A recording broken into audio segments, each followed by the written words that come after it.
한 절씩 한 절씩 고린도전서 15장 35절로 49절 계시의 말씀을 교독하실 때 다 같이 살아계신 주님의 음성을 들으실 수 있기를 바랍니다. 이제 교독합니다. 누가 묻기를 죽은 자들이 어떻게 다시 살아나며 어떠한 몸으로 오느냐 하리니 어리석은 자여, 내가 뿌리는 씨가 죽지 않으면 살아나지 못하겠고 또 내가 뿌리는 것을 장래의 형체를 뿌리는 것이 아니요 다만 밀이나 다른 것의 알맹이뿐이로되 하나님이 그 뜻대로 그에게 형체를 주시되 각 종자에게 그 형체를 주시느니라.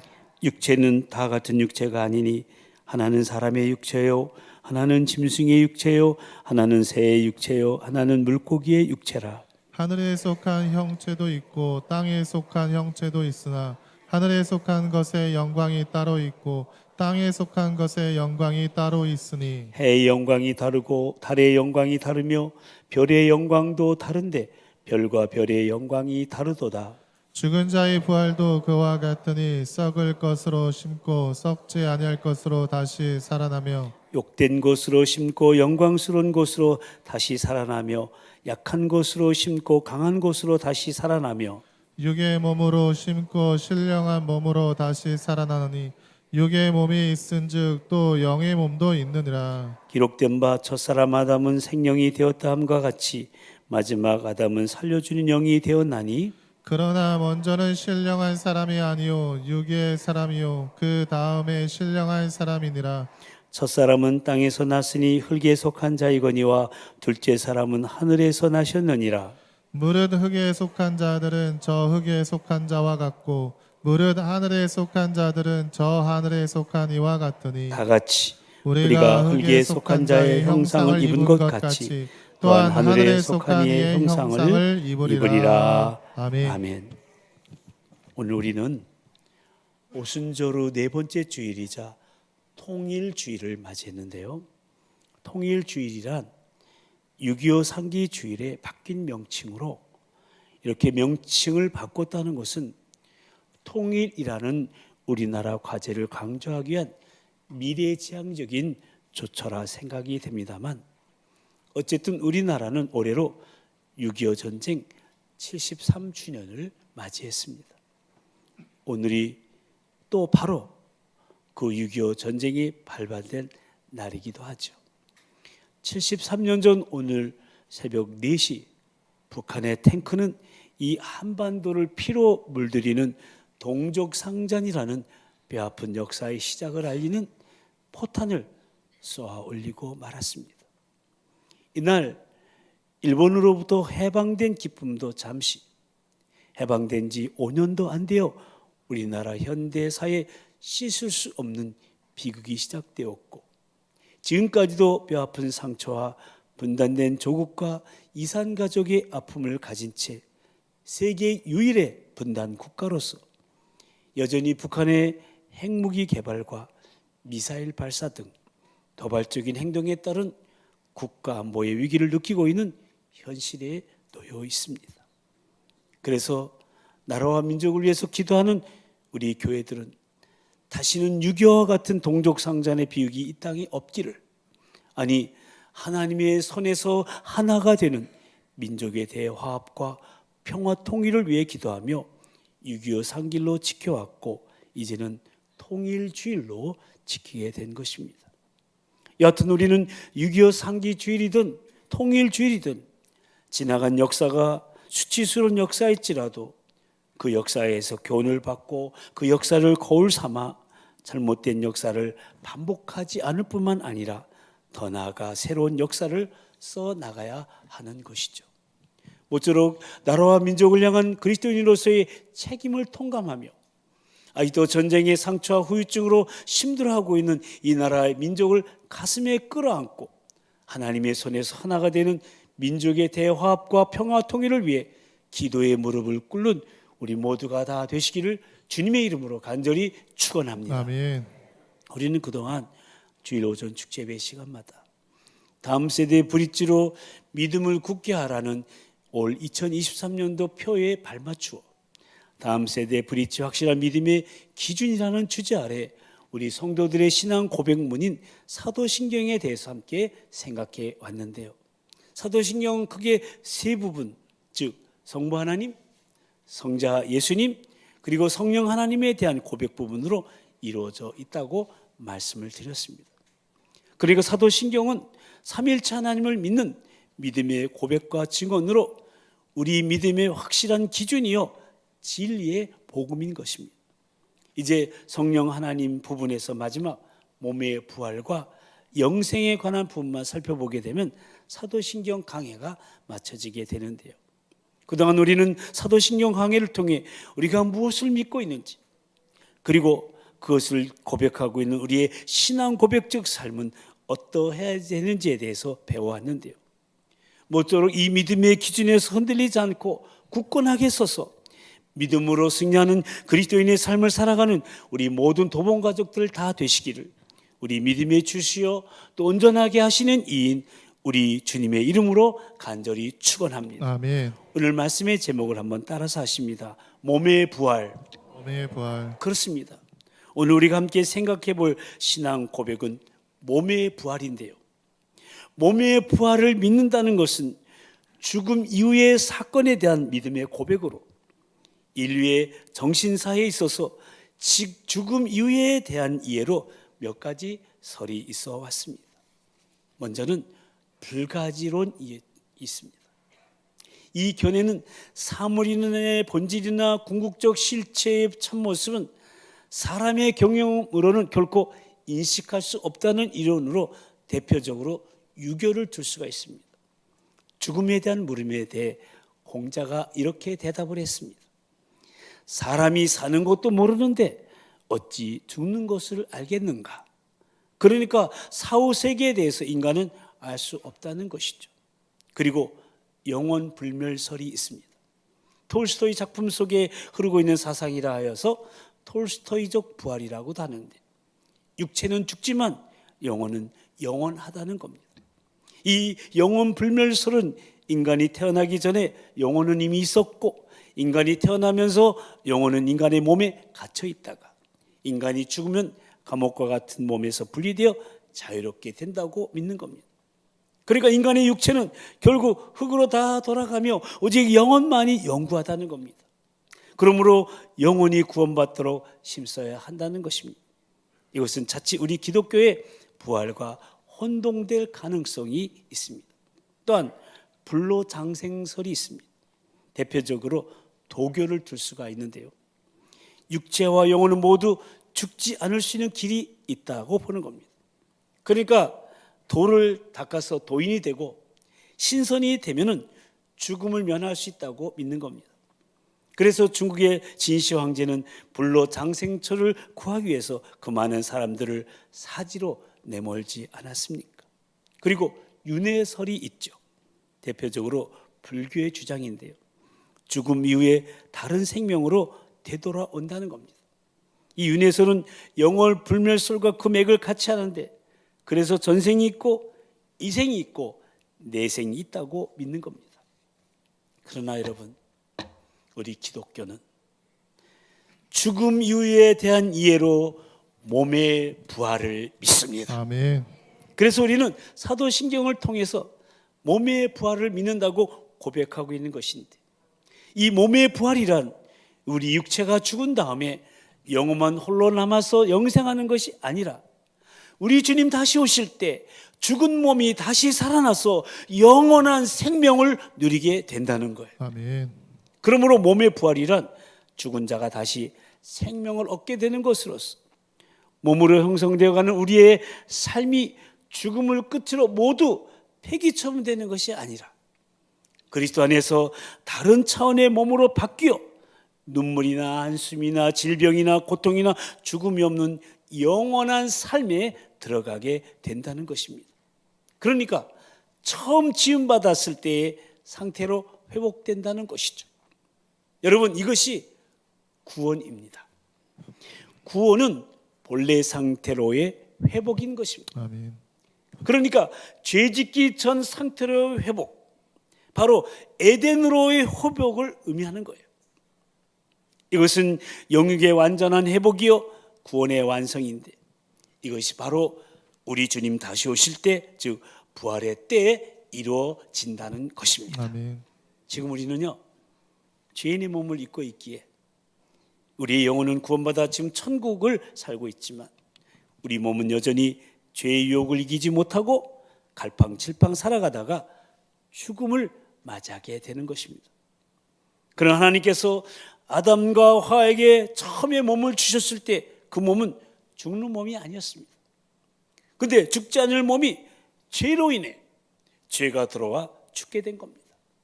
따라서 구원은 우리의 몸이 하나님께서 본래 아담과 하와에게 입혀주셨던 영원히 죽지 않는 몸으로 회복됨으로써 완성되는 것입니다.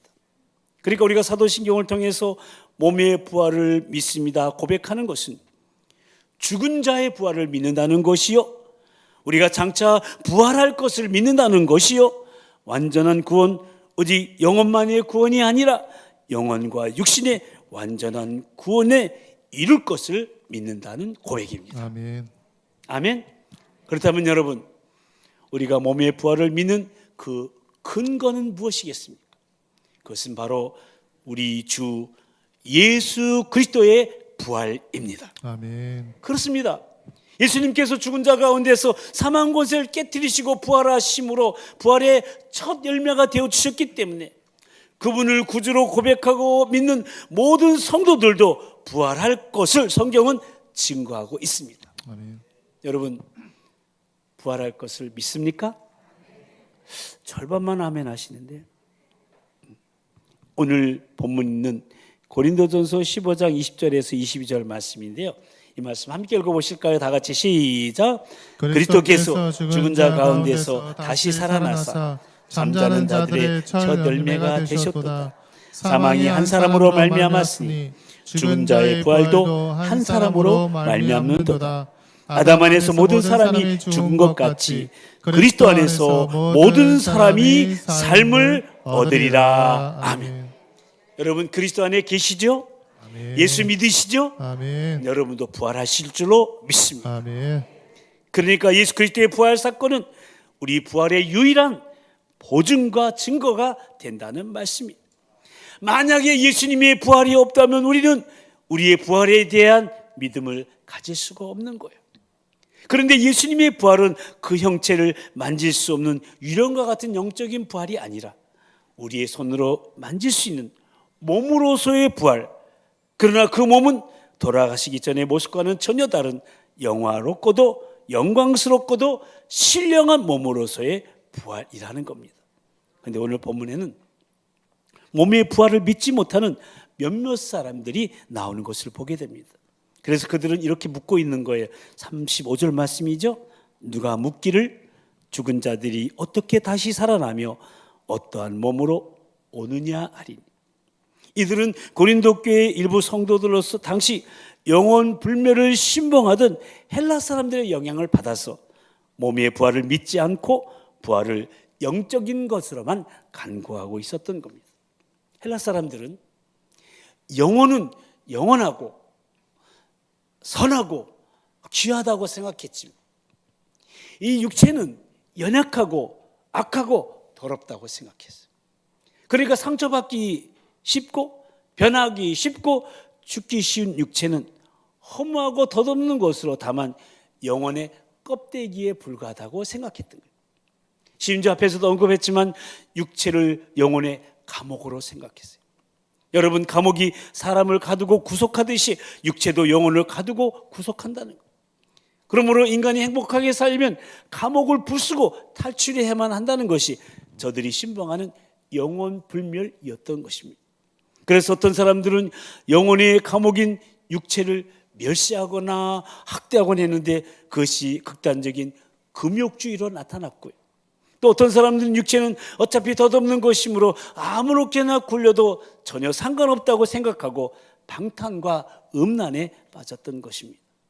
그런데 고린도 교회 성도들 중 몇몇은 이들의 영향을 받아 육체의 부활을 믿는 성도들과 사도 바울을 비난했던 겁니다. 게다가 고린도 교회 가운데는 각양의 성령의 은사가 많이 나타났던 거예요. 은사가 많이 나타났어요. 이들은 성령 충만을 영육의 전인격적인 인격의 변화인 것을 알지 못하고 오히려 저들은 영적인 것으로만 받아들이는 오류를 범하고 있었습니다. 그래서 저들은 성령의 은사만을 막 자랑했던 거예요. 그런데 성령의 열매를 맺지 못하는 삶을 살아가고 있었던 겁니다. 한마디로 영적 교만에 빠져 있었던 거예요. 이렇게 육체의 부활을 믿지 못하고 영적 교만에 빠져 비난을 사는 사람들에게 사도 바울은 육체의 부활이 어떻게 일어날 수 있는지를 차근차근 설명해 주는 것이 바로 오늘 본문의 내용인데요. 사실 어떻게 죽은 자가 다시 살아날 수 있느냐는 부정적인 마음의 자세를 가지고 나오는 사람들에게 이해할 수 있도록 설명한다는 것은 사실상 불가능한 일이에요.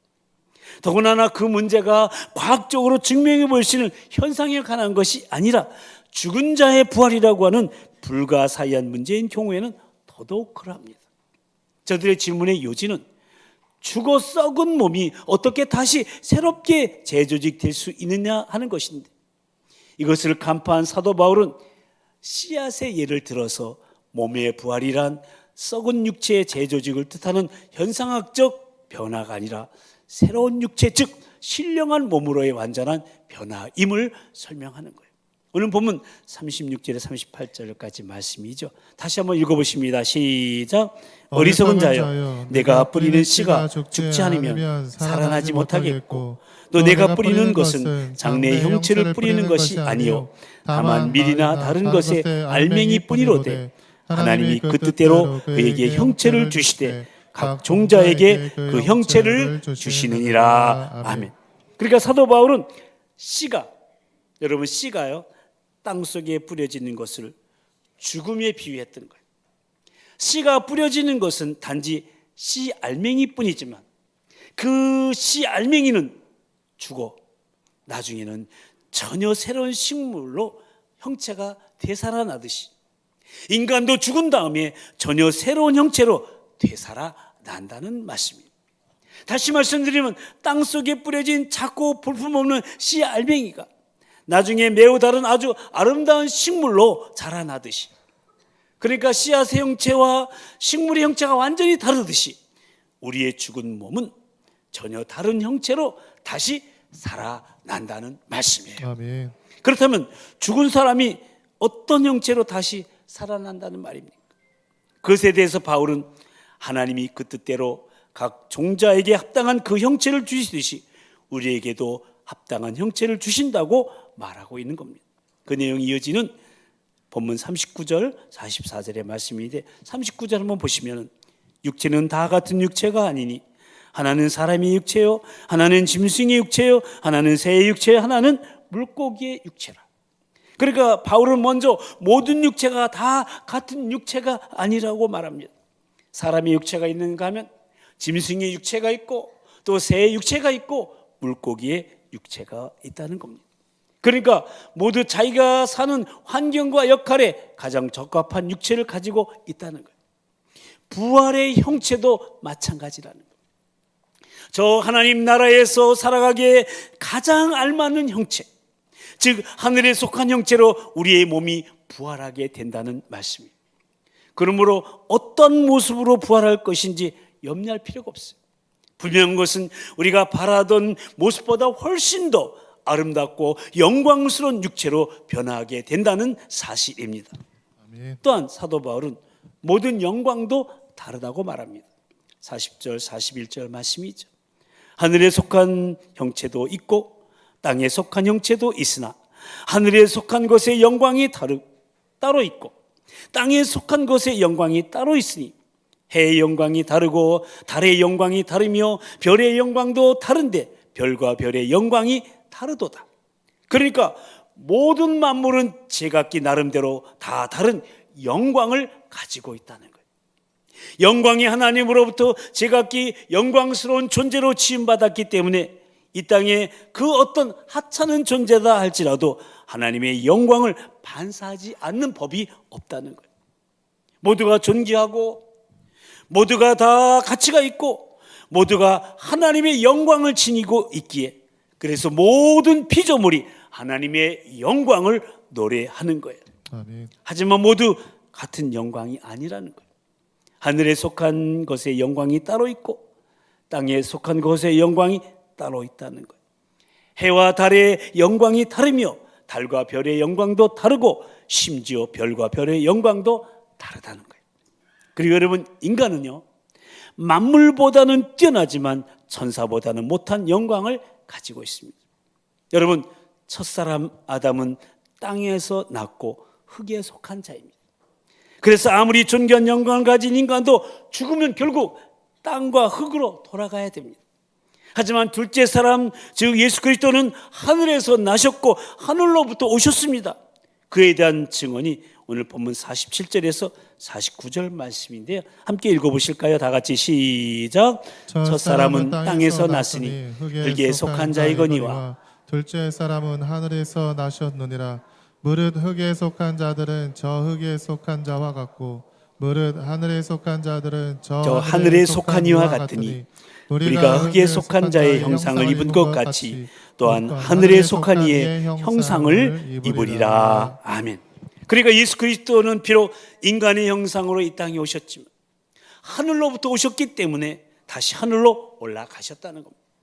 그래서 육체로 오신 예수 그리스도는 부활하심으로 다시 하늘의 형상, 하늘의 영광을 회복하신 것입니다. 따라서 예수 그리스도에게 속한 자들도, 예수 그리스도를 믿는 자들도 그리스도로 말미암아 부활하여 장차 하늘의 형상, 곧 하늘의 영광을 입을 것이라고 바울은 말하고 있는 겁니다. 아멘.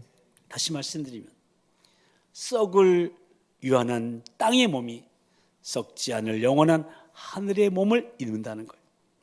인간의 연약함으로 인해 감정이나 욕정에 이끌려 죄를 범함으로 수치를 당할 수밖에 없었던 욕된 몸이 수치를 당하지 않게 되는 영광스러운 몸이 되고, 생로병사 운명에서 또한 시험과 유혹에서 벗어나지 못하던 약한 몸이 생로병사의 굴레에서 벗어남과 아울러 모든 인간적 구속으로부터 벗어나 자유함을 누리는 강한 몸이 되고, 본질에 있어서 인간의 총체적 한계성을 지녔던 육의 몸이 거룩하고도 영원한 영의 몸이 된다는 겁니다. 이것을 바울은 신령한 몸으로 다시 살아난다고 말하고 있는 겁니다. 아멘. 오늘 본문 42절에 44절 말씀이죠. 이 말씀도 함께 읽어보겠습니다. 시작. 죽은 자의 부활도 그와 같으니 썩을 것으로 심고 썩지 아니할 것으로 다시 살아나며 욕된 것으로 심고 영광스러운 것으로 다시 살아나며 약한 것으로 심고 강한 것으로 다시 살아나며 육의 몸으로 심고 신령한 몸으로 다시 살아나나니 육의 몸이 있은즉 또 영의 몸도 있느니라. 아멘. 그러니까 성경에서 증언하고 있는 이 부활의 몸은 거룩하시고 완전하신 하나님 앞에 설 수 있게 되는 신령한 몸으로서 그리스도 예수 안에서 하나님과 온전히 화해되고 용서되고 치유되고 보상된 몸이라는 겁니다.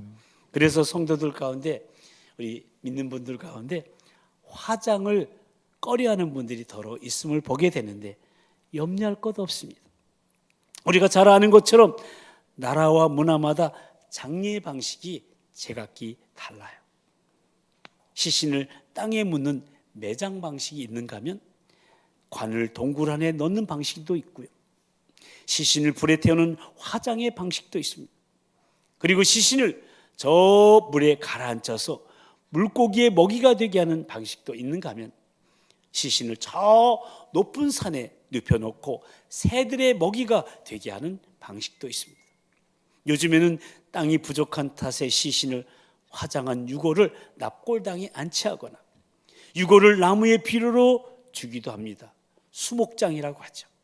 그러나 어떤 방식으로 시신을 처리하든 인간의 육체는 결국 흙에서 왔다가 흙으로 돌아가는 거예요.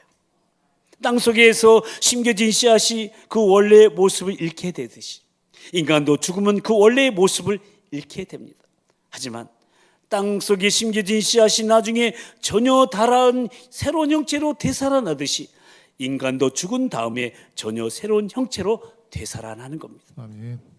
여러분, 교통사고로 다치셨거나 전쟁터에서 사지를 잃었다 하더라도 부활할 때는 그런 모습이 아니라는 거예요. 이 세상에서 평생을 장애로 살아가던 사람이 죽었다가 다시 부활하게 될 때 장애를 지닌 모습 그대로 부활하는 것이 아니라는 거예요. 이 세상에서 장애인이었기 때문에 당한 고통과 결핍과 아픔이 치유되고 보상을 받아서 이 세상에서와는 전혀 다른 온전한 몸을 가진 인격으로 하나님 앞에 서게 된다는 거예요. 청년에 죽었다고 청년의 모습으로, 노인이 되어 죽었다고 노인의 모습으로 그대로 부활하는 것도 아니라는 거예요. 만약 그렇다면요, 50세 일찍 돌아가신 아버님과 80세 죽은 아들이 천국에서 만나면 어떨까요? 죽은 당시의 모습으로 부활한다면 얼마나 어색하겠습니까? 그러므로 우리가 몸의 부활을 믿는다고 고백하는 것은 우리가 어떻게 죽든 간에 또 우리의 죽을 때의 모습이 어떠하든지 간에 우리 하나님께서는 우리가 부활할 때 그분의 뜻대로 완전히 새롭게 변화된, 그러면서도 나에게 가장 합당한 신령한 몸을 입히실 것을 믿는다는 거예요. 아멘. 이제 사도 바울은 오늘 본문에 이어지는 51절 52절에서 이렇게 선언하여 함께 읽어볼까요? 시작. 보라, 내가 너에게 비밀을 말하노니 우리가 다 잠잘 것이 아니요 마지막 나팔에 순식간에 호련히 다 변화되리니 나팔 소리가 나매 죽은 자들이 썩지 아니할 것으로 다시 살아나고 우리도 변화되리라. 아멘. 그러니까 우리 주님 다시 오실 때 천사장의 호령과 마지막 나팔 소리가 울려 퍼지면서 죽은 자들이 다시는 죽지 않은 몸으로 살아나고, 만일 우리가 살아있을 동안에 주님이 다시 오신다면 우리는 죽음을 맛보지 않고 바로 죽지 않은 몸으로 변화된다는 말씀이에요. 그러면 우리 성도에게 있어서 몸의 부활을 믿는다는 것은 무엇을 의미할까요? 다시 말해 몸의 부활을 믿음으로 고백하는 성도의 신앙 고백적 삶은 어떠하냐, 어떻게 살아야 되냐 하는 거예요. 그것은 한마디로 육신에 대한 책임성입니다. 아멘. 다시 말해 지상에서의 거룩한 삶의 태도입니다. 아멘. 우리가 이 한 가지 사실은 분명히 알아야 됩니다. 오늘 이 지상에서의 삶이, 오늘 저와 여러분의 삶이 저 천상에서의 삶을 결정지어 준다는 사실입니다. 그러니까 어떻게 오늘을 사느냐가 내일을 결정하는 것입니다. 우리의 생은요, 죽음을 끝으로 모두 없어지는 게 아니에요. 우리는 영원하신 하나님 앞에 또 다른 몸을 가진 인격으로 서게 됩니다. 그러므로 육신이 부활해서 지옥에 가느냐 아니면 천국에 가느냐 하는 것은 우리 인생의 가장 큰 문제입니다. 그래서 성경은 선언합니다. 선한 일을 행한 자는 생명의 부활로, 악한 일을 행한 자는 심판의 부활로 나오리라. 그렇습니다. 그날 우리 주 예수 그리스도께서 재림하시는 그날, 우리 성도들은 생명의 부활로 나와서 우리 주 예수 그리스도로 말미암아 우리에게 승리를 주시는 하나님께 감사하며 승리의 노래를 부르게 될 것입니다. 아멘. 그리고 우리를 구원하신 예수 그리스도와 함께 영원한 생명과 영광을 누리게 되는 것입니다. 그러나 그때 예수님을 믿지 않은 악인, 즉 불신자는 심판의 부활로 나와 심판받고 영원한 지옥 형벌 불못에 던져지고 말 것입니다. 그러므로 우리는 결코 이 몸을 멸시해서는 안 됩니다. 함부로 해서는 안 됩니다. 몸을 멸시한다는 것은 몸을 만들어주신 하나님을 멸시하는 것이 되는 겁니다. 비록 우리 몸은 아담과 하와의 불순종으로 인해 죄의 몸이긴 하지만 동시에 이 몸은 미래의 세계에서 새로운 변화된 모습으로 나타나야 될 소중한 몸이에요. 다 같이, 내 몸은 너무나 소중한 몸이구나. 소중한 몸이구나. 아멘. 아멘. 그래서 이 몸은 또한 하나님께 제물로 드려야 할 귀하고 거룩한 몸이어야 되는 거예요. 그래서 사도 바울 로마서 12장에서 그러므로 형제들아, 내가 하나님의 모든 자비하심으로 너희를 권하노니 너희 몸을 하나님이 기뻐하시는 거룩한 산 제물로 드리라. 이는 너희가 드릴 영적 예배니라 선언하신 거예요. 그러므로 사랑하는 성도 여러분, 믿는 도리의 소망을 굳게 잡고 믿음의 주여 또 온전케 하시는 예수 그리스도를만을 바라보며 두렵고 떨림으로 우리의 구원을 이루어 가시게 되기를 바랍니다. 그래서 바울 사도는 부활장이라고 말하는 고린도서 15장의 마지막에서 우리에게 이렇게 고면하고 있어요. 함께 읽어보실까요? 시작. 그러므로 내 사랑하는 형제들아, 견실하며 흔들리지 말고 항상 주의 일에 더욱 힘쓰는 자들이 되라. 이는 너희 수고가 주 안에서 헛되지 않은 줄 알미라. 아멘. 모쪼록 우리의 심령과 삶의 부활의 소망으로 가득하여 어떤 상황에서도 낭망하거나 흔들리지 말고 모든 역경을 이겨내며 범사에 감사하며 소망 중에 항상 기뻐하며 거룩한 몸과 마음으로 주의 일에 더욱 힘쓰며 몸의 부활을 믿는 신앙 고백적 삶을 살아가게 되기를. 그래야 우리 주님 오시는 그날 우리 모두 생명의 부활에 참여하는 거룩한 하나님 나라 백성들이 다 되시기를 우리 부활의 근거요 보증이 되시는 우리 주님의 이름으로 간절히 축원합니다. 아멘. 우리 함께 기도하십시다. 오늘 우리는 사도신경을 통해 매주 고백하고 있는 몸의 부활에 대한 우리의 믿음을 점검해 보면서 몸의 부활이란 처음 지음 받았을 때의 상태, 그러니까 본래 상태로의 회복, 즉 재짓기 전에 에덴으로 회복을 의미하는 것으로서 영육의 완전한 회복인 구원의 완성이라고 말씀을 나누었습니다. 그리고 그 부활의 근거는 바로 부활의 첫 열매가 되신 우리 주 예수 그리스도의 부활이고, 우리가 입게 될 부활의 몸은 거룩하시고 완전하신 하나님 앞에 설 수 있게 되는 신령한 몸으로서 이 땅에서의 찢기고 수치를 당하고 병들고 연약한 그런 죄된 육의 몸이 아니라 그리스도의 전에서 하나님과 온전히 화해되고 용서되고 치유되고 보상된 그런 영광스러운 하늘나라에 합당한 영의 몸임을 다시금 깨달았습니다. 우리 주님 다시 오시는 그 부활의 날에 우리는 그런 신령한 몸으로 변화될 것입니다. 그리고 그러한 사실을 믿음으로 고백하는 자로서의 신앙 고백적 삶은 육신에 대한 책임성을 가지고 이 땅에서의 거룩한 삶의 태도를 견지하는 것이라.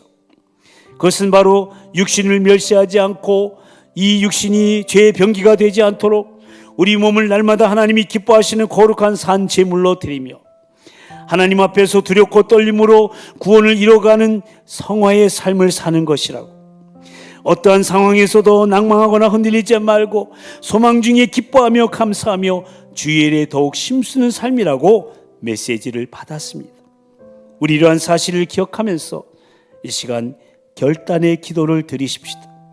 몸의 부활을 믿고 고백하는 자로서의 그러한 신앙 고백적 삶을 주님 앞에 갈 때까지, 또 주님 다시 오실 때까지 살아가겠다고. 그래야 주님 오시는 그날 생명의 부활에 참여하여 영광스러운 신령한 몸을 입고 구원의 완성을 이룬 거룩한 하늘나라 백성으로 승리의 노래를 부르길 원하오니 성령님 우리의 결단을 붙드시고 인도해 달라고 부활하신 우리 주님 한번 부르시고 다 같이 통성으로 기도하시겠습니다.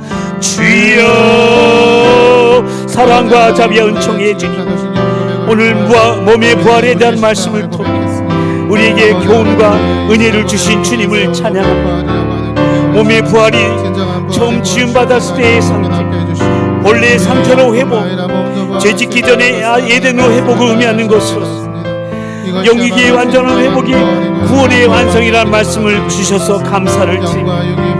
그 부활의 근거는 바로 부활의 첫 열매가 되신 우리 주 예수 그리스도의 부활임을 깨닫게 해주셔서 감사합니다.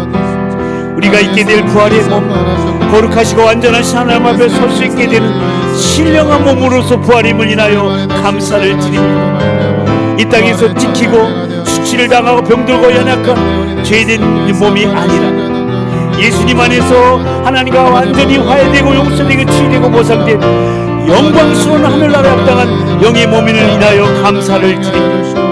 우리 주님 다시 오시는 그 부활의 날에 신령한 몸으로 변화될 줄로 믿습니다. 아버지 하나님, 이 신앙 고백적 삶, 육신에 대한 책임성을 가지고 이 땅에서 거룩한 삶을 살아가게 해주시고 육신을 멸시하지 않고 육신이 죄의 병기가 되지 않도록 우리 몸을 날마다 하나님이 기뻐하시는 거룩한 산 제물로 드리게 하여 주시고 하나님 앞에서 두렵고 떨림으로 구원을 이뤄가는 성화의 삶을 살아가게 하여 주시옵소서.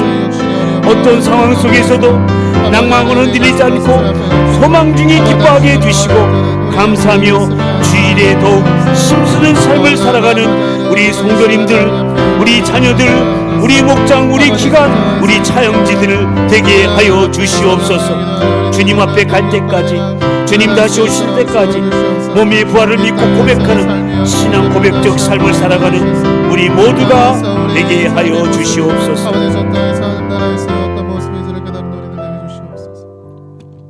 하나님 아버지, 오늘 20번째 사도신경 강해를 통하여 우리가 고백하고 있는 몸의 부활에 대한 말씀을 나누며 그 고백이 부활의 첫 열매 되신 우리 주 예수 그리스도로 말미암아 주님 다시 오시는 그 부활의 날에 우리가 장차 부활할 것을 믿는다는 것이요, 또 영육의 완전한 회복으로 신령한 몸의 부활의 몸을 입고 구원의 완성을 이룰 것을 믿는다는 고백이라는 것을 다시금 깨닫고 몸의 부활을 믿는 자로서의 신앙 고백적 삶을 다시금 결단하게 하시오니 참으로 감사를 드립니다. 우리 모두 그날을 소망하며 그리스도 예수 안에서 흔들리지 않는 믿음으로 육신에 대한 책임성을 가지고 이 땅에서의 거룩한 삶의 태도를 견지하는, 실로 다음 세대 브리스로서의 믿음을 굳게 하는 견고한 신앙 고백적 삶을 우리 모두 다 살아갈 수 있도록 성령님 우리 도본 가족 한 사람 한 사람을 도우시고 끝까지 인도하여 주시옵소서. 결코 육신을 멸시하지 않고 우리 육신이 죄의 병기가 되지 않도록 우리 몸을 날마다 하나님이 기뻐하시는 거룩한 산 제물로 드리며 하나님 앞에서 두렵고 떨림으로 구원을 이뤄가는 성화의 삶을 살아가며 어떠한 상황에서도 낭망하거나 좌절하지 않고 소망 중에 기뻐하며 감사하며 늘 깨어 기도하며 주의에 더욱 힘쓰며 또 그러한 삶을 우리 다음 세대에게 전수하며 살아가다가 주님 다시 오시는 그날에 우리 모두 신령한 몸으로 변화되어 승리의 노래를 부르며 우리를 구원하신 주님과 함께 영원한 생명과 영광을 누리는 복된 하늘나라 백성들이 다 되게 하여 주시옵소서. 믿사옵고 우리 부활의 근거와 보증이 되시는 우리 주 예수 그리스도의 이름으로 간절히 기도드리옵나이다. 아멘. 이제 다 같이 일어나셔서 주님 다시 오실 때까지 찬양하십니다.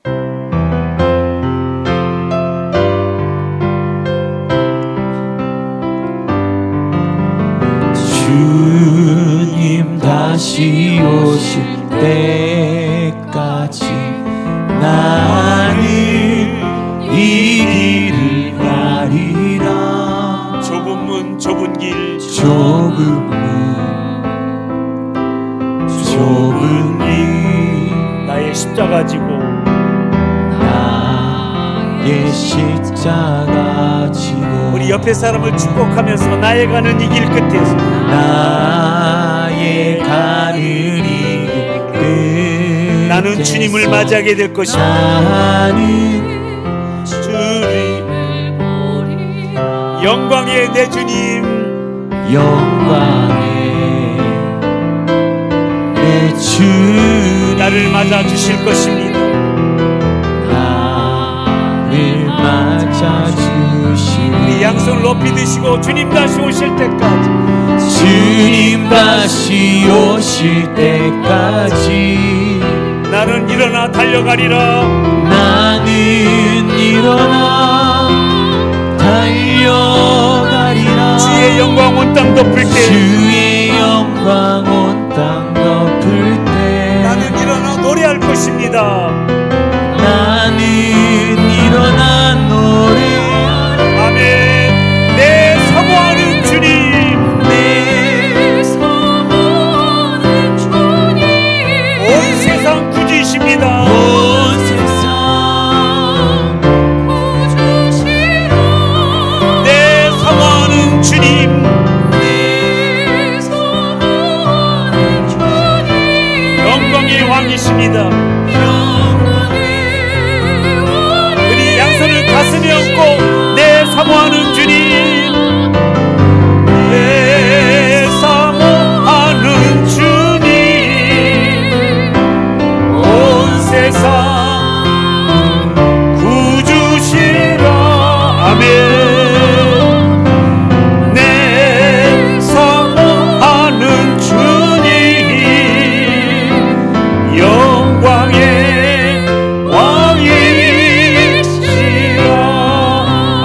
박수로 주님께 영광 돌리겠습니다.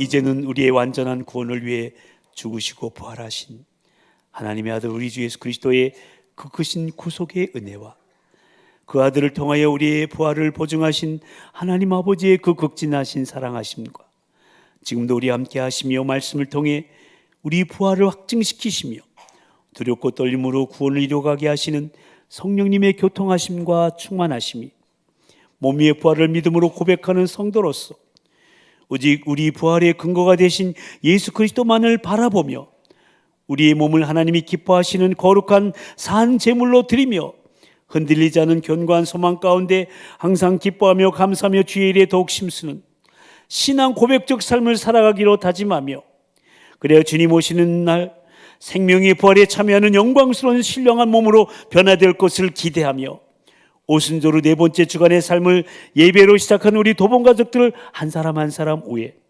주의 몸된 교회와 한국교회의 일을 우리 미래인 다음 세대 위에 그리고 분단의 아픔과 통일의 과제 속에 있는 이 나라 이 민족 위에 특히 생명을 내어놓고 신앙을 지키고 있는 북한의 성도들 위에 이제부터 영원토록 함께하여 주옵시기를 간절히 축원하옵나이다.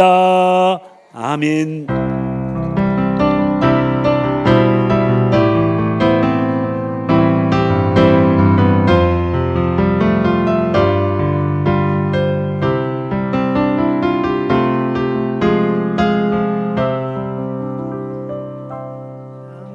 향기와 가을의 열매 변하는 계절의 모든 순간이 당연한 것 아니라